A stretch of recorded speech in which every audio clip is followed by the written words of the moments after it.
This Orthodox Jewish man, a Mossad officer from Israel, was miraculously healed of 8 major diseases on this edition of It's Supernatural.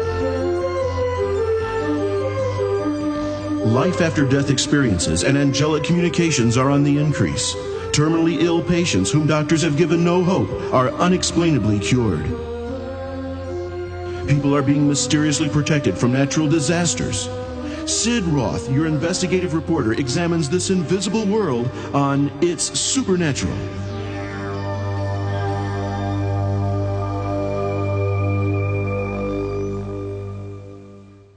Hello, I'm Sid Roth, your host on It's Supernatural. My guest was a professional assassin. At a young age, Moshe, you were a Nazi hunter. Yeah. Why did you hate Nazis? Well, when I was like 9 years old, I realized, I asked my mom, why don't I have any grandfather? Why don't I have a grandma? Why don't I have any family? And we lost them all in Europe to the Nazis. And I resented that an awful lot. And I just said this was never going to happen again. Listen, to resent that and to be involved in identifying and terminating Nazis, that's 2 different things. You must have had, you had something, a little more rage inside than the normal person. Justice. Justice. They were not going to get away with it. These were people who they thought were beyond the reach, beyond the law. These were not the ones that were captured or brought to justice. These were the ones who thought they could live out their lives in peace after killing an entire people, and that wasn't going to happen. I know you did not, but would you have killed a Nazi if you had the opportunity? Yes. Yes, without a doubt, because I believed that I was anointed, I was being led to do this sort of thing, that God had sent me as a warrior of David from the Torah to go and do this thing for my people. Okay. Then you evolved to be a Mossad officer, and you trained assassins. Mm-hmm. Did this bother you at all? I mean, you would train people to kill people. Well, it was amazing because I had this gift. You know, it wasn't a violent thing. It wasn't that I wanted to run around and hurt people. This was a Torah thing. This was the eye for an eye. These were the enemies of Israel that had to be destroyed till they would leave us alone. It was more of a peaceful thing. They had to be taken care of so that our children didn't have to live in fear. Well, just out of curiosity, what type of ethics did you follow as a Mossad officer? You know, it's interesting, not even in the Mossad, because this is very little talked about, but the Israeli military, the IDF, the Israeli Defense Forces, within their doctrinal statement of the Army regulations state that life is sacred and only be taken when and if necessary. This is why the ethics are carried out. It's not a light thing. As a matter of fact, when we began training people for the anti-terrorist training, which was beyond the assassination, it was a very difficult thing to find qualified people that could do that. For instance, you told me at one raid, because of the ethics, lives were lost. Well, 1972, I believe the year was, when the Japanese attacked the airport. At one point, for just a moment, this is the airport in it was then called Lud. It's now Ben Gurion Airport in Tel Aviv. And at one point, when the Japanese were taking the weapons out of their suitcases on the suitcase carrier thing there, a border patrolman saw them and was in position to actually take all of them out at the one moment, but there was a family standing between them, and he was incapable of firing. And by the time he tried to get into position, shooting started. Almost 100 people were wounded, 24 were killed. One of them was the brother of the president of Israel, who was a world-renowned, eminent nuclear physicist. Not that his life was any more precious than anybody else's, but God forbid he had to take those 3 lives. He could have saved 24 plus the 100 and all the other things. This is a very difficult thing for a person who's brought up on the ethical principle of the value of life. And we had to find a training program that would allow a thinking person to shoot through a good guy. Now, I understand you were a pretty big guy. You weighed close to 400 pounds? After my training. But yes, when I was in training, I weighed like 265. Aha. Okay, a lot of stress? A lot of stress. A lot of, I mean, it's a stressful job because, you know, when you're hunting them, they're not exactly sitting around, they're hunting you back. So life gets really stressful. The point is you have to be, I had a wife and 2 children in Israel, and every morning when we said goodbye, it was literally goodbye. I never knew if I was coming back. A couple of times she got a phone call and I came back 3 months later. And there was always the issue that I may never come back. Now you came from a real religious background. You were Orthodox, Hasidic, you wore the little curls. Did anyone ever tell you about Christianity? Well, they tried. They tried. They couldn't when I was little because I was brought up in Williamsburg, Brooklyn, which is a very Jewish, very Orthodox, and it really wasn't. We all knew we had Catholics, we had Jews, and we kind of lived with each other. There wasn't this big witnessing thing because you couldn't witness to me, Sid. You try to witness to me, and at first I would just say to you, listen, I'm Jewish. I've got enough problems. Leave me alone. And then, of course, if you were a good witnesser and you said it again, I spit on you. Seriously. And what if I said it again after you spit on me? It never happened.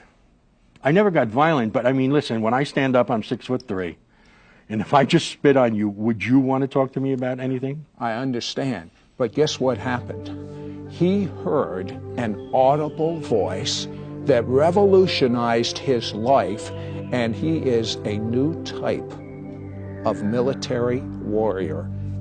Right back after this.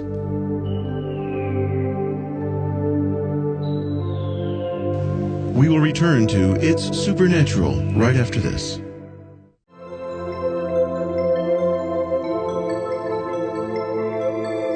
Hello, I'm Sid Roth.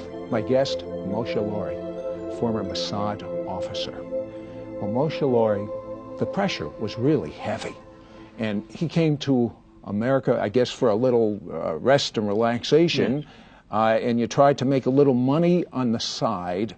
Tell me what you were doing with your camera. Well, what I would do is I'd get to the States and I had a car parked and had video equipment. And I didn't really need the money, but then you wanted to make a little extra. What I did is I found, while in my travels, I found a little league, what they called it, Pop Warner Little Football League. No, I offered to videotape them. And of course they paid me for it and videotaped them. 9-year-olds in full equipment. It's hysterical. Then they were going to have an awards dinner. And they asked if I would tape it because the mommies are the coaches. You know, the little guys with the mommies. And then I said, okay. But then I found out to my surprise that this football league was sponsored by the largest Catholic church in Las Cruces, New Mexico. That's where I was. So money is money. Listen, I was taught as a child that the devil lived in them churches. Just Serious? like oh, absolutely. The rabbis don't go there. These are deceived people. The devil uses them to take Yeshua, who was really a good prophet, and they made him into this Messiah, and it's causing us all these problems. Don't go there. And I found out from Catholic friends of mine that the nuns would say the same thing to them about us. But I was really hesitant about it, and it was a large church. So, but I had already been paid, Sid. I already had the money in my pocket, and I wasn't going to give it back.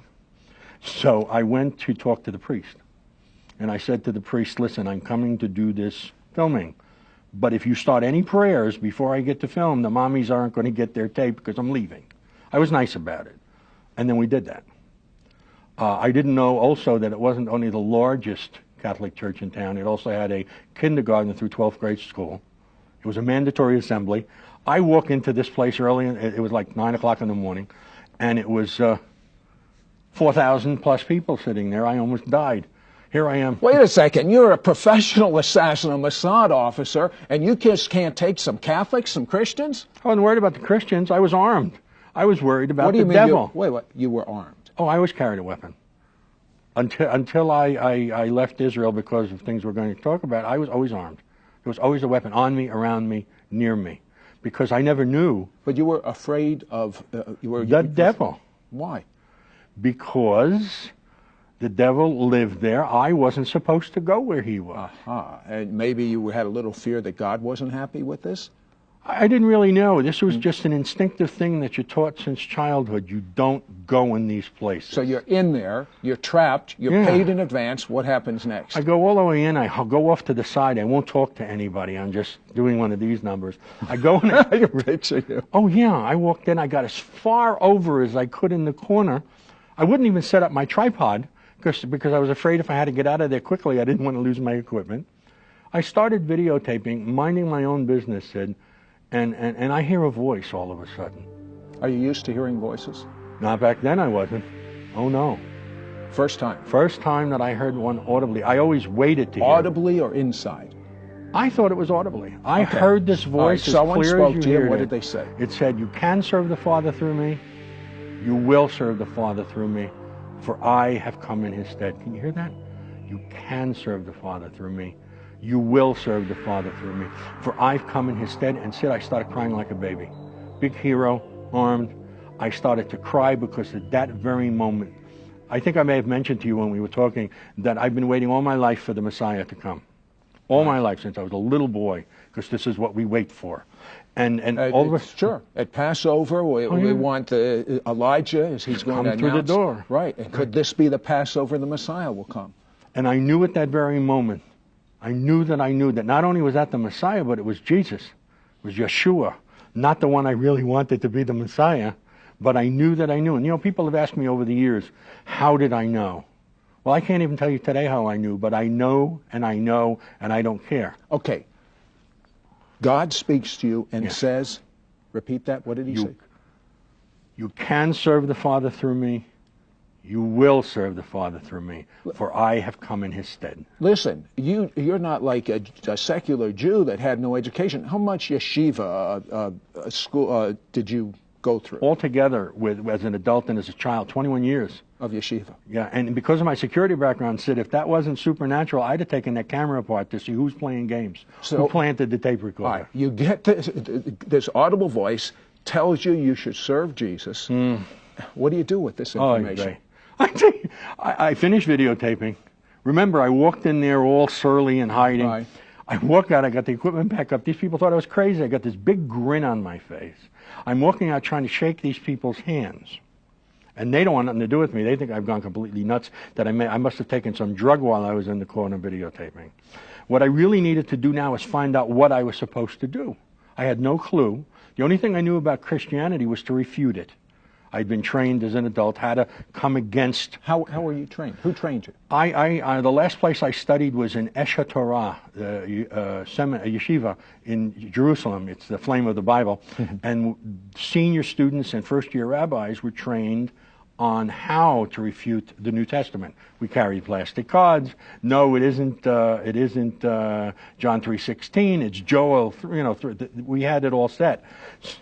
So I needed to know what to do, because if I had been a non-Jew and I converted to Judaism at that moment, I would have needed to find a rabbi and then spend almost a year learning the 613 mitzvot.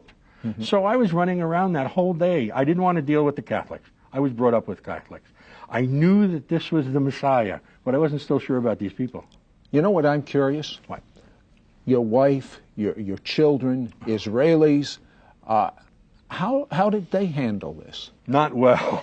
After all this was said and done, I went back to Israel, and you know, I didn't have a whole lot of sense what the reaction would be. I was just so thrilled that the Messiah. Your whole life, you're waiting for the Messiah. Years, he's not the one that you expect.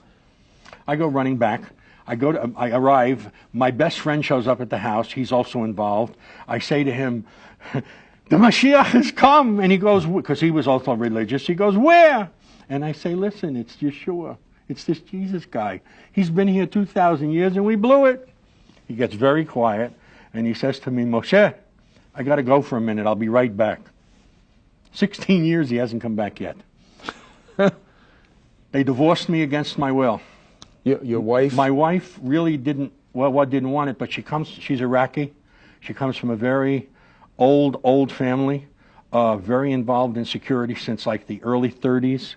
They decided that I was nuts, because I was crazy, because I accepted this false prophet as the Messiah. In Israel, if you want a divorce, Sid, A woman cannot get one, period. A man takes 2.5, 3 years because it's a spirit of reconciliation from the rabbis. They divorced me in less than 2 months against my will because they decided I'm spiritually crazy. What happened with your children? They took them. They divorced. I didn't see my children. I'm just curious. Your whole life you realize you've been told Jesus isn't the Messiah. Now God tells you he is. It's costing your family. Couldn't you compromise a little? Actually, I had left, and there was kind of a feeler. I could have gone back after about 4 or 5 months, possibly, and just said, listen, stress, I was on the sabbatical, Meshiga, I was a little bit crazy, I'm sorry, it was wrong. Go into a little bit of counseling with our agency, and then go sit with the rabbi for 6 months quietly, and I would have gotten it all back. Because not only did they take my family, my job, I found out later they canceled my passport. I'm surprised they didn't kill me. If I were them, I would have killed me. Because what I knew and what I was involved in, and as far as they were concerned, I was absolutely unstable. Said I went from being in just a... But wait a minute, maybe this voice was just your imagination. Why would you wreck your whole family over serving the Messiah? Because I knew. I knew that I knew. How could I not? Listen, my whole life changed. It's your wife, your children. Come on, Moshe. You're human. I didn't have a choice. I knew. Listen, from that moment on, I came into the real joy, Sid. You know what? I had more problems and from that moment on than I ever had in my entire life. All these physical things happened. You had how many major diseases? 8. Been more since then. Tell me the major diseases. Well, that you I had a heart condition. There was damage to the back of my heart. I had valve trouble. I had 6 sinus syndrome. It's the pacemaker got destroyed. I think it was when they were fixing it. I had degenerative arthritis of the spine and joints. I had 4 different lung diseases that was so bad that I couldn't even breathe properly. The joint problems and the weight. How was your walking? Well, I walked with a cane or I sat in a wheelchair. There was no choice. I'd had almost 28 years of martial arts, and of course the one I used wasn't for sport. The different amalgamations of 7 different forms, and there was just a combination that was literally destroying the cartilage and the joints. The arthritis was so bad. Hold that thought. You're going to find out that the God he served honored him, and he had miraculous healings. Next. Stay right there. We'll be right back with more of It's Supernatural.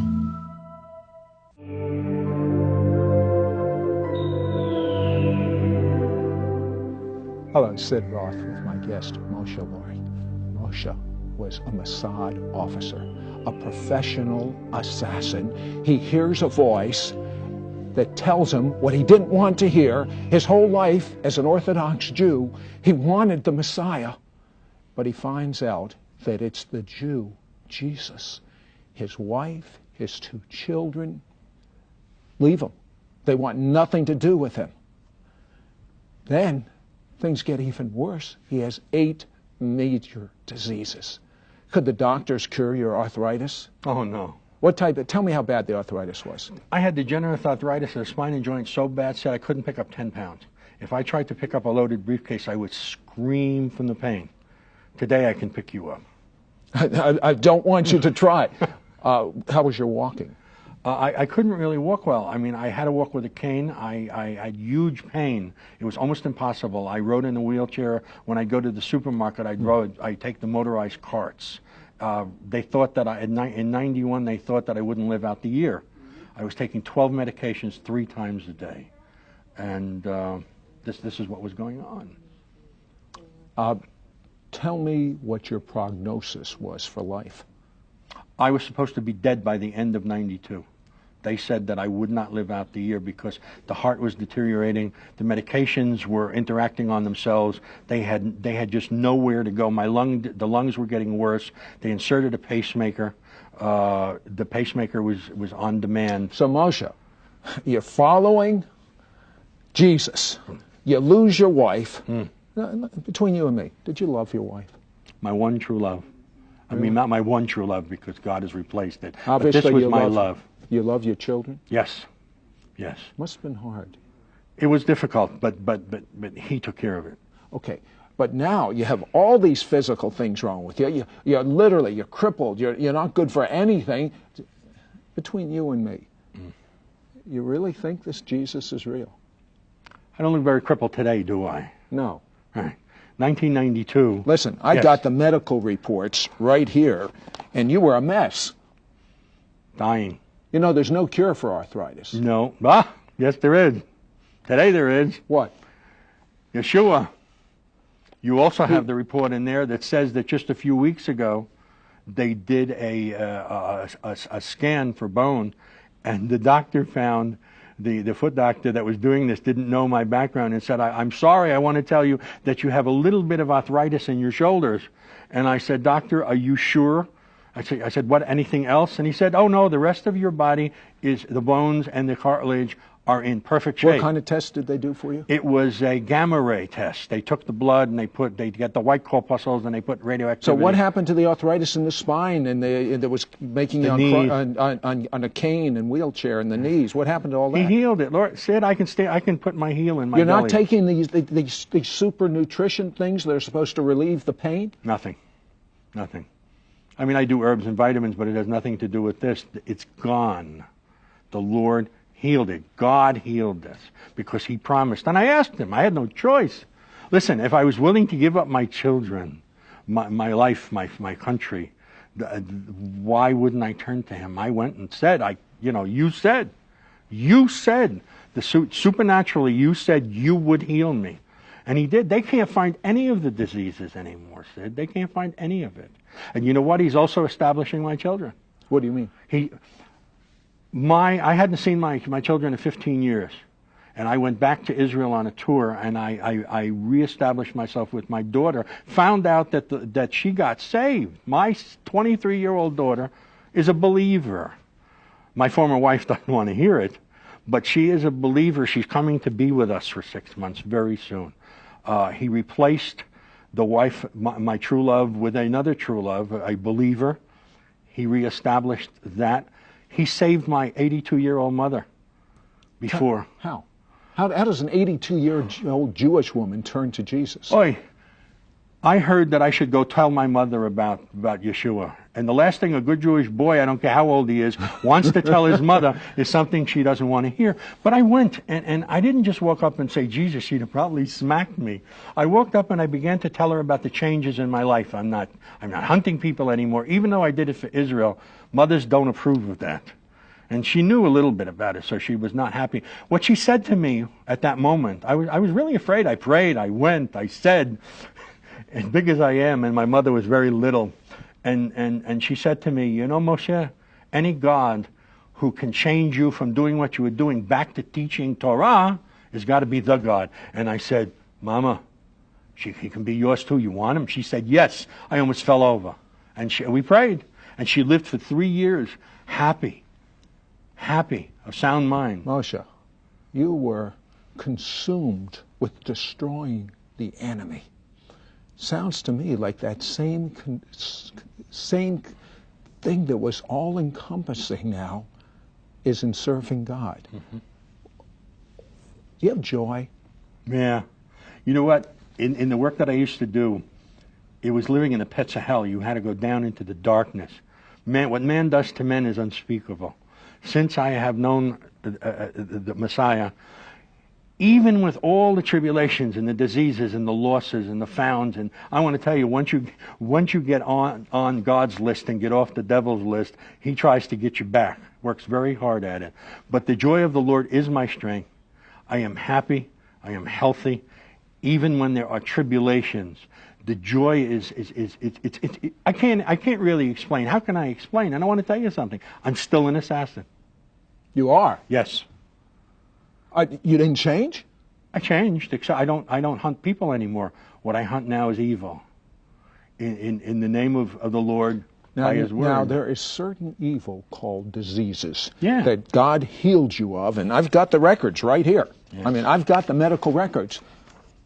You pray for people that are sick, and what happens? They get healed. They get healed. Now, someone told me there's a Hebrew word, hallelujah. Yes. What does that really mean? It comes from the word hallel, and hallel means just absolute joy. It's even more so. What was that word I told you? I forget. The outrageous, abundant, beyond uncontrollable joy. Uncontrollable joy. What's going on in your life right now? I'll tell you one thing. You're watching because there is a God that cares about you, and there is a destiny on your life. Can you understand this uncontrollable joy? The only way you can understand this uncontrollable joy is to experience the life of God in Yeshua, Jesus, the Jewish Messiah.